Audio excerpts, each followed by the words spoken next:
What is up, everybody? Welcome back to the Yoga Tantra Healing channel. In today's video, I'm going to be sharing two powerful pranayamas for instantly raising your vibration, for Kundalini awakening.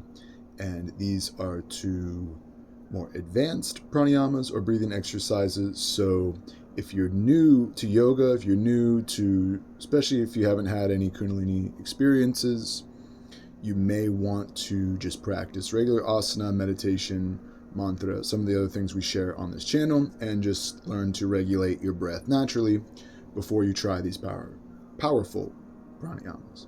Anytime I include that word powerful, make sure that you yourself are able to work with that much energy, because shakti, again, is power. So as we do these exercises, we're going to be increasing the upward flow of prana, or energy, within the system.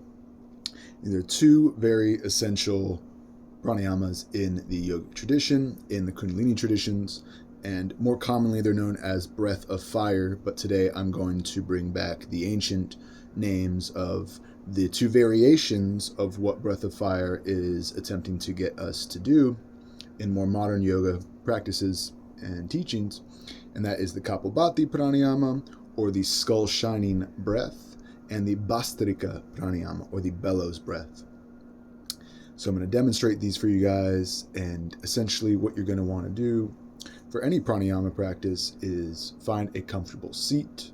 You could be in a chair, you could be on the ground like I am, just have my legs uncrossed. You could also always sit in Padmasana, or half lotus, full lotus if that's comfortable for you. I usually just sit in half lotus. You could also do this on your knees, but you're going to want to have a straight spine, opening the chest and the lungs for increased capacity. And we're going to start with Kapalbhati Pranayama. So in this exercise, essentially what you're doing is you're exhaling more than you're inhaling. 75% exhale, 25% inhale. And that is, it's almost like a sniffing or a snorting rather, in the opposite direction. So every time you exhale, you're forcing this energy out. And as you can see, my diaphragm is pumping inwards towards the navel. So you're basically flexing the abdominal muscles each time you exhale. And that's going to push the diaphragm, the lower diaphragm, into the navel, where you want to focus on that navel center. And then you're also going to want to focus on the energy rising up the body as you do this. And then the inhale is natural. So it's just you just get this little inhale as your diaphragm basically recoils against your abdomen, your rib cage, and all that stuff. So those are essentially the physical aspects to the practice. Now, some of the benefits you can get from this pranayama are essentially an increase of, again, shakti energy and kundalini energy. This energy, again, will be reversed by doing a breathing like this. So it's going to bring energy up the spine, prana up the spine, into the higher chakras, into the brain. This is going to give you more oxygen, more vitality. You're also exhaling more than you're inhaling. So as you do that, you're releasing more carbon dioxide. So you're getting all the toxins. This is a detoxifying breath. It clears the energy. It clears the mind. That's why they call it the skull shining breath. It opens the mind, the third eye, to receive and project more light, or what we're looking for, enlightenment. It's an inner enlightenment. It's not just a thought, it's a state of being. So this skull shining breath is going to help us increase that energy upwards as we increase in consciousness and vibration. So try this exercise out with me.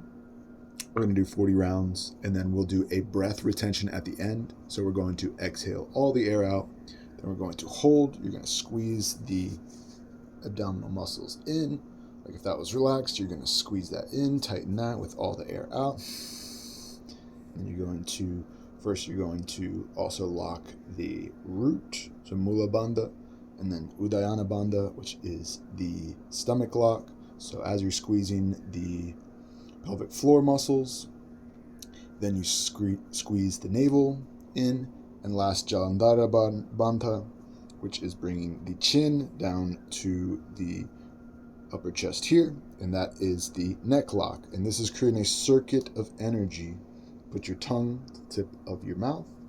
It's going to circulate the energy, and as you hold that out for about 5 or 10 seconds, you're going to visualize that energy going up from the root chakra all the way down and all the way up, and then all the way down the front channel back to the navel.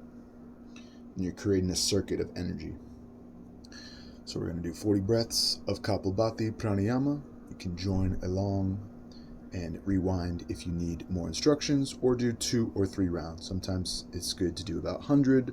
I like to do about 100 to 150 breaths in each sequence that I do this. So Kapalbhati Pranayama, 1 round of 40. More exhale, natural inhale.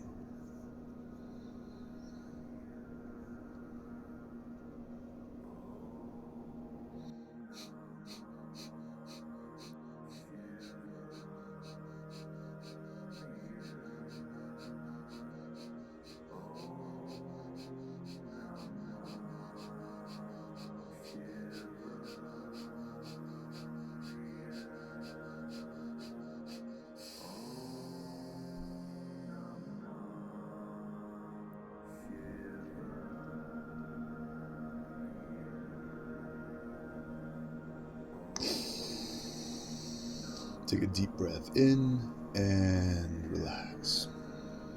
Feel how there's a wave of heat energy that may be going up the back of the body, into the skull. Let your breath return to natural. And again, you could do about 3 rounds of that, or you could work up to 100 rounds per practice. Maybe do 1 or 2 or 3 rounds of that. And this is going to help clear those energy channels. Clear Sushumna Nadi, the central channel, and really get an increase of prana within the system.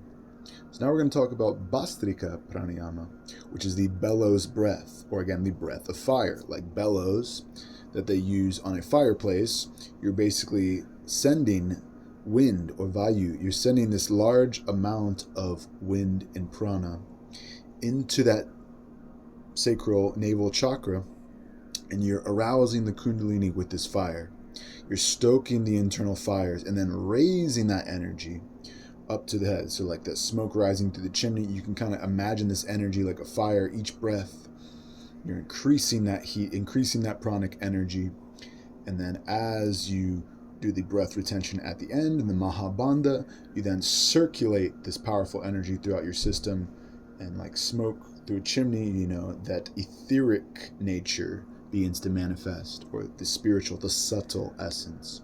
So we're alchemizing. This is inner alchemy. Don't forget, this is all goes in hand with everything else we teach on the channel. You're going to be able to feel more of this energy the more connected to your daily practice. So I would recommend this as, like I do, you know, after my yoga asana, after the body is stable, or you could do it beforehand. I like to do it again after my yoga asana. And to not be obsessed with the breath of fire like modern Kundalini yoga teaches, which is all breath of fire, breath of fire, breath of fire. You may get very quick results from that, but again, is your body and energetic nervous system ready to hold that much shakti? Probably isn't, unless you've trained for at least a few years or lifetimes, if we want to go there. But you have to at least be trained to hold this much energy within your etheric bodies and your subtle bodies. So always start small and then work your way up. That disclaimer is there for anyone that misuses this information. That is on them, but we keep it real.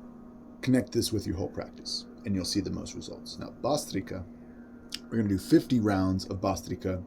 Rapid inhale and exhale through the nose, but a little bit deeper than modern breath of fire. We're still going to be pumping that diaphragm, focusing on the navel and getting those deep, strong breaths. So, like,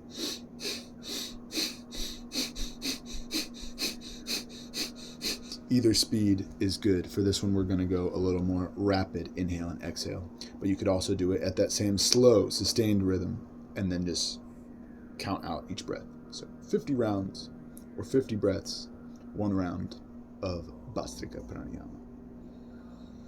Get ready, keep your spine nice and tall.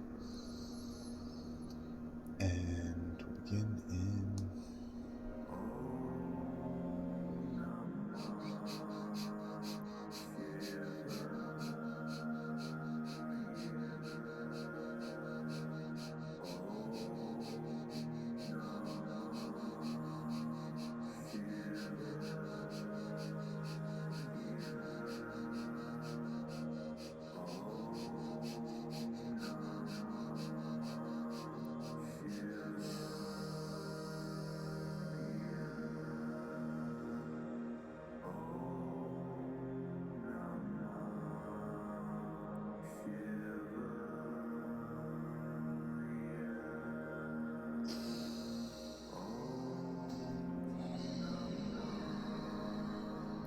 take a deep breath in, focusing on the third eye, the eyes closed. Exhale all the excess energy out.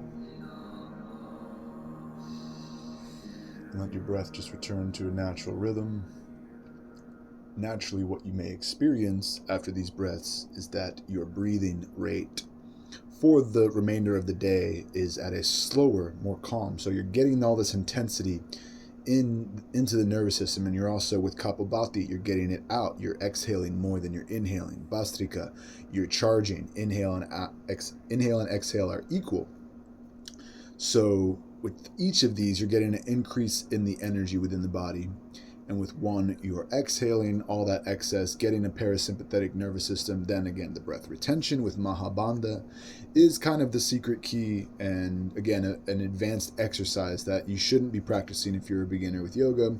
So I'm making that disclaimer again. If you did this anyways and you are a beginner and you're experiencing anything difficult, please do reach out for me for actual guidance and lessons. You can go to my links in the description here, as I'm available to help you one-on-one with the practice, to help you stabilize these energies. I don't want anyone to have any unstable experiences with Kundalini awakening, because especially in the modern world, it is not created or built around any sort of flow of more energy. This world tends to put us into boxes, quite literally, physically, energetically, mentally, emotionally. And Kundalini is the awakening of all the life energy, which again wants us to free our energy physically, mentally, emotionally, spiritually, and all other levels and bodies as well. So as that energy awakens, you need guidance. I'm here for that. You can reach out to me with the links in the description. Get in touch with me on Patreon, and you can also get in touch with me at my email and on social media. All my links are there always, so we can continue this practice and again raise in vibration together. We have to accelerate our vibration, and pranayama, or the control of prana, the energy through the breath, is one of the most efficient ways we can do that in yoga. So thank you guys for watching this. Make sure you subscribe to the channel. Check out those links in the description and get in contact with us for lessons, and leave us a comment letting us know your experience with these practices, and if this method of teaching them, if you've experienced any modern Kundalini yoga as it's coined, with just breath of fire, and you had an adverse experience, or it just didn't feel right but this felt good to you, or any experience, let me know in the comments. I'd be happy to connect. Namaste.